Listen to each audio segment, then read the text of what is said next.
गोरखपुर गांव, जहां अंधेरा होते ही लोग अपने दरवाजे बंद कर लेते हैं।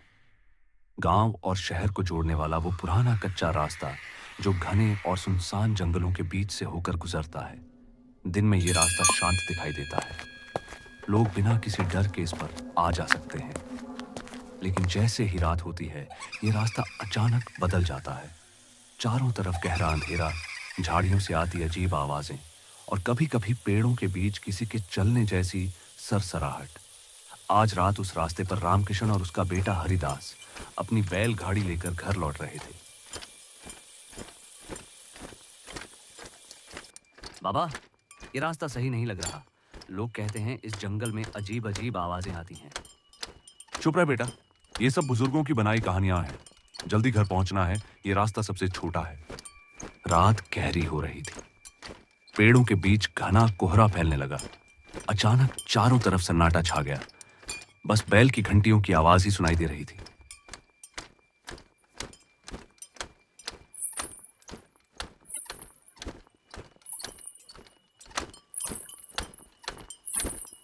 बाबा, ये कैसी आवाज है? ये तो किसी औरत की चूड़ियों जैसी लग रही है। हवा होगी, ध्यान मत दे, बस गाड़ी चलाते रहो। लेकिन कुछ ही क्षणों बाद चूड़ियों की आवाज तेज हो गई और उसके साथ किसी की चीखने की आवाज भी आने लगी। हरिदास घबरा कर इधर उधर देखने लगा। बाबा, आपने सुना ये कैसी आवाज थी? बेटा, कोई जंगली जानवर होंगे, ध्यान मत दे, तू चल। हरिदास बैलगाड़ी आगे बढ़ता गया। सामने बरगद का पेड़ था जिसके नीचे एक बूढ़ी औरत खड़ी थी। उसके बाल बिखरे हुए थे, कपड़े फटे हुए और आंखों में अजीब सी लाल चमक थी। बेटा, मेरी मदद करो, मैं बहुत दूर से आ रही हूँ, मुझे अपने घर तक छोड़ दो। रामकिशन ने बैलगाड़ी रोक दी। अम्मा, इतनी रात गए आप यहाँ क्या कर रही हैं? मेरा बेटा मुझे यहाँ छोड़ गया है, मुझे बस गोरखपुर के किनारे तक छोड़ दो। बाबा, ये ठीक नहीं लग रही। चुप रह, इंसानियत नाम की भी कोई चीज होती है। अम्मा, गाड़ी पर चढ़ जाओ। बूढ़ी औरत धीरे धीरे गाड़ी में बैठी। बैठते ही चारों तरफ ठंडी हवा का तेज झोंका चला।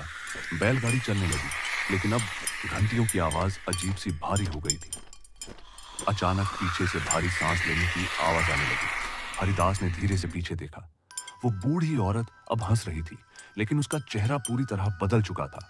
उसकी आंखें खून जैसी लाल और मुंह कान तक फटा हुआ। हरिदास की रूह कांप उठी और चीखते हुए बाबा से बोला, बाबा, ये इंसान नहीं है। रामकिशन ने जैसे ही पीछे देखा, डर से उसकी रूह भी कांप उठी। अब गाड़ी अचानक अपने आप तेज दौड़ने लगी। चारों तरफ भयानक चीखों की गूंज होने लगी। तुमने मुझे अपने साथ लिया, अब कभी मुझे छोड़ नहीं पाओगे। हरिदास डर के मारे बैलगाड़ी से कूद गया। रामकिशन भी उसके पीछे कूदा। दोनों भागते हुए गांव की तरफ दौड़े। पीछे से गाड़ी अपने आप चलती रही और बूढ़ी औरत की हंसी रात के अंधेरे में गूंजती रही।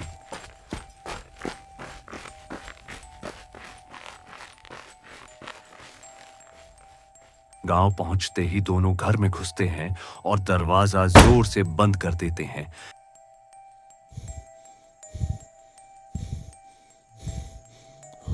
हरिदास हाँफते हुए बोला, बाबा, वो आखिर थी कौन? वो इंसान नहीं थी। रामकिशन कांपते हुए चारों तरफ देखता है। शायद वो वही आत्मा थी जिसे सालों पहले गांव वालों ने जिंदा जला दिया था। वो बदला लेने लौटी है। बाबा, अब क्या होगा?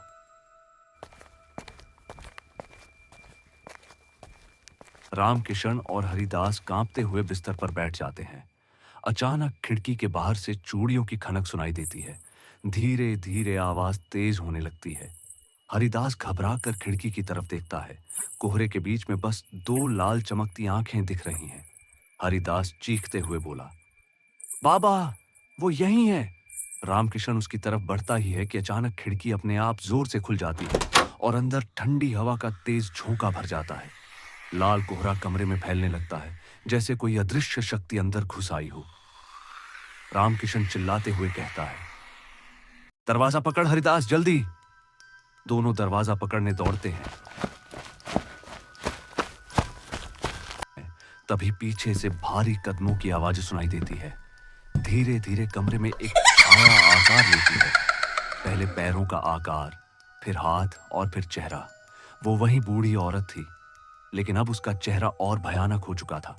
मुंह कान तक फटा हुआ, आंखें खून जैसी लाल और जीभ जमीन तक लटक रही थी। उसकी हंसी पूरे कमरे में गूंजने लगी। बेटा, मैंने कहा था ना, मुझे छोड़ नहीं पाओगे।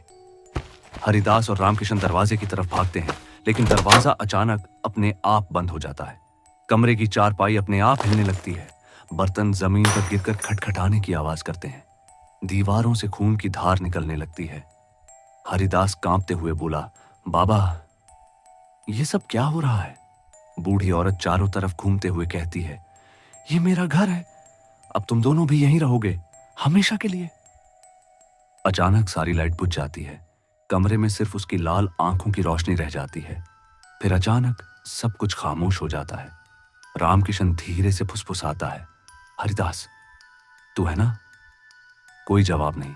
फिर अंधेरे में हरिदास की चीख गूंजती है। रामकिशन तेजी से उसकी तरफ भागता है, लेकिन अचानक कुछ अदृश्य ताकत उसे पकड़ लेती है और कमरे के कोने में घसीट ले जाती है। रामकिशन की चीख और बूढ़ी औरत की हंसी एक साथ कमरे में गूंजती है। बाहर से अचानक दरवाजे पर भारी खटखटाहट शुरू हो जाती है। बूढ़ी औरत की आवाज दरवाजे के बाहर से आती है, बेटा, दरवाजा खोलो, मैं आ गई।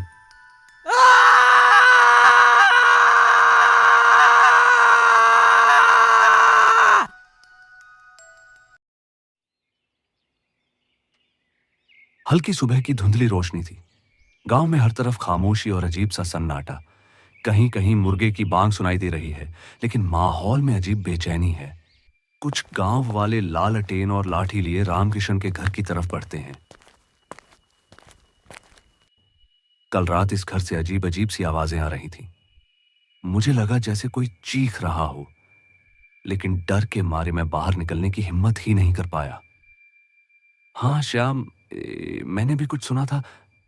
पहले तो लगा कि कोई जानवर होगा, लेकिन फिर अचानक सब खामोश हो गया।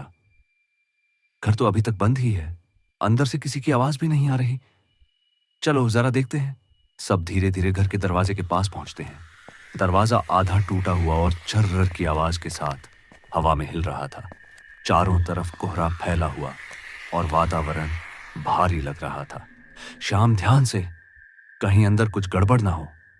श्याम कांपते हाथों से दरवाजा धीरे धीरे खोलता है। अंदर घुप अंधेरा, सिर्फ खिड़की से हल्की सुबह की किरण अंदर आ रही है। सन्नाटा इतना गहरा कि सांसों की आवाज तक सुनाई दे रही है। जैसे ही गांव वाले अंदर कदम रखते हैं, उनकी आंखें उस भयानक नजारे पर टिक जाती हैं। कमरे के बीचों बीच रामकिशन और हरिदास की लाशें पड़ी थीं। उनके चेहरे पर ऐसा भाव था जिसे देखकर किसी का भी कलेजा कांप जाए। भय और चीख उनके चेहरों पर जैसे पत्थर की तरह जम गए थे। आंखें पूरी तरह खुली हुई और मुंह इतना सख्त कि लगता था मरते वक्त उन्होंने किसी खौफनाक चीज को देखा होगा। चारपाई एक तरफ टूटी पड़ी थी, जैसे उस पर कोई जोर से गिरा हो। बर्तन इधर उधर बिखरे हुए थे, मानो कमरे के अंदर कोई तूफान आया हो। दीवारों पर खून के धब्बे साफ नजर आ रहे थे और जमीन पर टूटी हुई चूड़ियों के टुकड़े बिखरे पड़े थे। मानो वो औरत यहां अपनी मौजूदगी का सबूत छोड़ गई हो। पूरा कमरा अजीब खामोशी से भरा हुआ था। सिर्फ टूटी खिड़की से आती ठंडी हवा की सरसराहट सुनाई दे रही थी। वो हवा भी इतनी ठंडी और भारी लग रही थी कि जैसे किसी अदृश्य ताकत का बोझ अपने साथ ला रही हो। गांव वाले ये मंजर देखकर सिहर उठे। किसी के मुंह से आवाज तक नहीं निकल रही थी। सभी की आंखों में डर और सवाल दोनों थे। आखिर इस घर के अंदर रात को क्या हुआ था? हे भगवान, ये क्या हो गया यहां? ये काम किसी इंसान का नहीं हो सकता। ये जरूर उसी आत्मा का काम है जिसके बारे में गांव के बुजुर्ग बताते थे। तभी गांव का बुजुर्ग धीरे धीरे कहता है, हमने कहा था रात को इस जंगल के पास से मत जाना।